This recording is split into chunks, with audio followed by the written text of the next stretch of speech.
যখন আমি রাজনীতি করার কথা চিন্তা করব তখন আমি আমার জন্য বেস্ট অপশনটাই চুজ করব এবং সেটা যে কোনো রাজনৈতিক দল হতে পারে, নট নেসেসারি নতুন রাজনৈতিক দলই হতে হবে। এখানে ১৬৬৫টা পদের বিপরীতে পরীক্ষা দিচ্ছেন ২,০৩,৪৯৪ জন। প্রতি পদের বিপরীতে পরীক্ষা দিচ্ছেন ১২২ জন। মানে আমরা ইউনিভার্সিটিতেও যখন অ্যাডমিশন টেস্ট দিতাম একটা সিটের বিপরীতে ৩০ জন ৪০ জন হয়তো দিতাম। তো এটা থেকে দেখা যায় যে আমাদের আসলে বেকারত্বটা কোন পর্যায়ে আছে এবং সেখানে আমরা আসলে কতটুকু অ্যাড্রেস করতে পারছি। নিয়োগ বিজ্ঞপ্তি দিয়ে পরীক্ষা নিয়ে যে নিয়োগ সেটা হয়নি, চিরকুটের মাধ্যমে লিস্ট আসছে, সেই অনুযায়ী তো নিয়োগ হয়েছে। অনিয়ম করে নিয়োগ দেওয়া যারা আছে তারাও আবার আউটসোর্সিং যারা আছে অনেকে এখন মূল পদে আসতে চাচ্ছে, যে কারণে এই যে এই নিয়োগটা হওয়ার কথা ২০১৬ সালে মামলা করে আটকে দেওয়া হয়েছে। এবং এবারও যখন আমরা নিয়োগ বিজ্ঞপ্তি, আপনারা জানেন যে সরকারের একটা সিদ্ধান্ত আছে যে শূন্য পদগুলোতে নিয়োগ দেওয়া হবে যাতে করে আমাদের বেকারত্ব সমস্যা কিছুটা হলেও লাঘব করা যায়। যখন আমরা এটা করতে যাই তখনও নানা ধরনের বাধা আসে, শ্রম আদালতে যায় এবং সেই আদালতের প্রক্রিয়াগুলোতে আসলে আমাদের পক্ষেই রায় আসে এবং আমরা আজকে আলটিমেটলি পরীক্ষাটা নিতে পারছি। এই যে নিতে যে পারবে পরীক্ষাটা, এটাও কিন্তু নিশ্চিত ছিলাম না আমরা এক সপ্তাহ আগেও। আপনারা যদি দেখেন যে এখানে ১৬৬৫টা পদের বিপরীতে পরীক্ষা দিচ্ছেন ২,০৩,৪৯৪ জন। প্রতি পদের বিপরীতে পরীক্ষা দিচ্ছেন ১২২ জন। মানে আমরা ইউনিভার্সিটিতেও যখন অ্যাডমিশন টেস্ট দিতাম একটা সিটের বিপরীতে ৩০ জন ৪০ জন হয়তো দিতাম। তো এটা থেকে দেখা যায় যে আমাদের আসলে বেকারত্বটা কোন পর্যায়ে আছে এবং সেখানে আমরা আসলে কতটুকু অ্যাড্রেস করতে পারি। এই যে নিয়োগ নিয়ে যেই জটিলতা এবং আদালত, তারপর আউটসোর্সিং যারা আছে তারা নতুন নিয়োগ হতে দেয় না, এগুলোর কারণে শূন্যপদগুলো পূরণ করার ক্ষেত্রে অনেক চ্যালেঞ্জ রয়েছে। আমাদের স্থানীয় সরকার পল্লী উন্নয়ন সমবায় মন্ত্রণালয়ে প্রায় ৬০,০০০ শূন্যপদ আছে এবং এর মধ্যে অধিকাংশই আপনারা জানেন যে পৌরসভা, সিটি কর্পোরেশনের মতো স্বায়ত্তশাসিত প্রতিষ্ঠানগুলো, সেগুলোতে আমরা চাপ দিতে পারি না।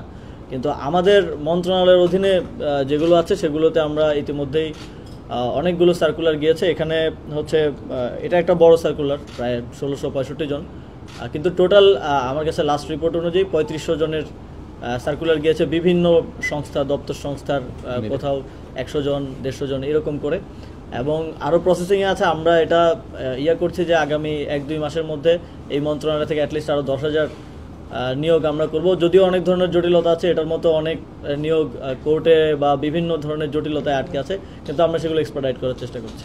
জুলাই গণ অভ্যুত্থানে সামনে থেকে নেতৃত্ব দেওয়ার কারণে মানুষের একটা আকাঙ্ক্ষা তো আছে যে আমরা দেশের জন্য দীর্ঘমেয়াদে কাজ করি। তবে কোন রাজনৈতিক দলে আসলে যুক্ত হব সেটা তো এখনই আসলে সিদ্ধান্ত নেওয়ার সময় হয়নি, কিংবা কখন যুক্ত হব সেটাও এখনও আসলে অনেকটাই আনসার্টেইন। তবে এটা ধরে নেওয়ার কোনো কারণ নেই যে নতুন রাজনৈতিক দলেই যুক্ত হব, কারণ নতুন রাজনৈতিক দল হয়েছে যেহেতু আমি ইয়াং জেনারেশনের একজন এবং আমাদের বয়সী যারা আছেন তারাই করেছে, তো সেখানে আগ্রহটা তো আছে। কিন্তু এখন পর্যন্ত যতটুকু দেখছি যে নিশ্চয়ই ওনারা কাজ করছেন, তবে যখন আমি রাজনীতি করার কথা চিন্তা করব তখন আমি আমার জন্য বেস্ট অপশনটাই চুজ করব এবং সেটা যে কোনো রাজনৈতিক দল হতে পারে, নট নেসেসারি নতুন রাজনৈতিক দলই হতে হবে। ঠিক আছে, আমরা আজকের যেই পরীক্ষা চলছে এটা নিয়ে সর্বশেষ এটাই বলতে চাই যে আমরা চাই এই নিয়োগটা সর্বোচ্চ স্বচ্ছতার সাথে হোক। মাঝে মধ্যে যেটা হয়, আমাদের মন্ত্রণালয় পর্যায়ে কিছু নিয়োগ হলে আমাদের অফিসাররাই এসে কানের কাছে আস্তে আস্তে বলে যে স্যার আপনার কেউ আছে কিনা। তো আমার সবসময় এটাই থাকে যে আমাদের মেধাভিত্তিক নিয়োগের জায়গা থেকেই তো এই গণঅভ্যুত্থান এবং ম্যারিটোক্রেসিটাকেই সবার আগে স্থান দিতে হবে। সুতরাং রিটেন কিংবা ভাইভাতে কোথাও কোনো প্রকার অনিয়ম যেন না হয়, এটা আমাদের সর্বোচ্চ প্রায়োরিটি। এই জন্যই রিটার্নের দায়িত্বটা আমরা এমএসটিকে দিয়েছি, যাতে করে প্রশ্ন ফাঁসের একটা সমস্যা আমাদের আছে প্রায়, আপনারা দেখে থাকেন। এখন পর্যন্ত এই পরীক্ষায় আমরা কোনো এরকম অভিযোগ পাইনি। আপনারা যদি কিছু পেয়ে থাকেন আমাদেরকে জানাবেন অবশ্যই। আমরা সর্বোচ্চ স্বচ্ছতার সাথে এই নিয়োগটা দিয়েছি এবং পরবর্তী যত নিয়োগ হবে সেটাও সর্বোচ্চ স্বচ্ছতার সাথে শেষ করতে চাই।